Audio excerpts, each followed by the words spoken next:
Hi, everyone. Judge Andrew Napolitano here for Judging Freedom.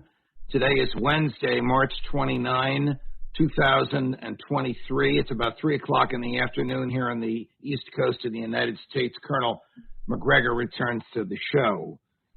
Colonel, you and I have talked off air about why there is no negotiation or communication going on between the Russians and the United States. We know that there was communication going on even at the height of the Vietnam War and throughout the Cold War, but there's no communication going on now.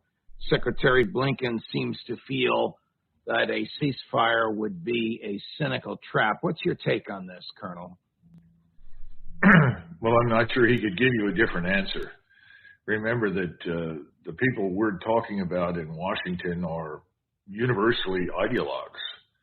And given their ideological mindset, a discussion with anyone who disagrees with them is impossible. Anyone who opposes American policies in any form, particularly military policy, strategic policy, is by definition an enemy. I mean, this is remember, this was the George Bush message, you're with us or you're against us. This is ridiculous nonsense.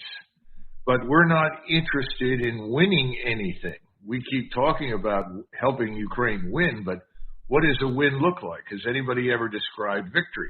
I don't think that they can define a win. It can't be the removal of Russian forces from Crimea. That's not even militarily conceivable. It can't be the removal of President Putin from office. These are probably on the wish list of Victoria Nuland and maybe Tony Blinken, but these things are not realistic. Well, from the neocon or globalist standpoint, if anything they do harms Russia and its leadership, it is by definition strategically positive for the United States and its allies. I don't subscribe to that view, but then again, people don't think carefully when they start wars about how to end them.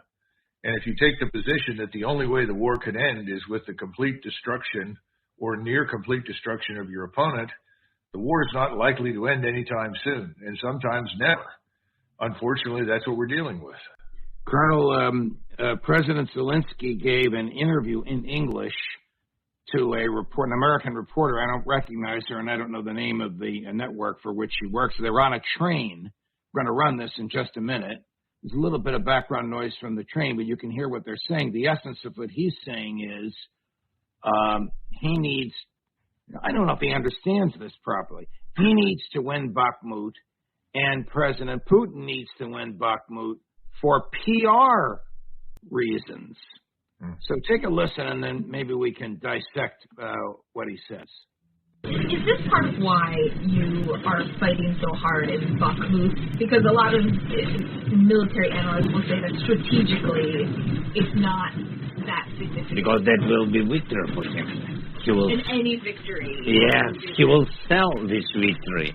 He will sell this victory to West, to his society, to China, to Iran, to all the countries, to Brazil, to Latin America countries, not to Latvia, Lithuania, Estonia. Of course, they really understand, from details, and they feel this dangerous because they're neighbors. But he will sell it to his society. That was the first step. Now, wait a minute. I will have this issue with Ukraine. Then another step. Is Bakhmut militarily significant, strategically significant, or just emotionally, PR-wise significant? I think most analysts that have looked at Bakhmut recognize that town is the keystone in the edifice of the defense of Donbass.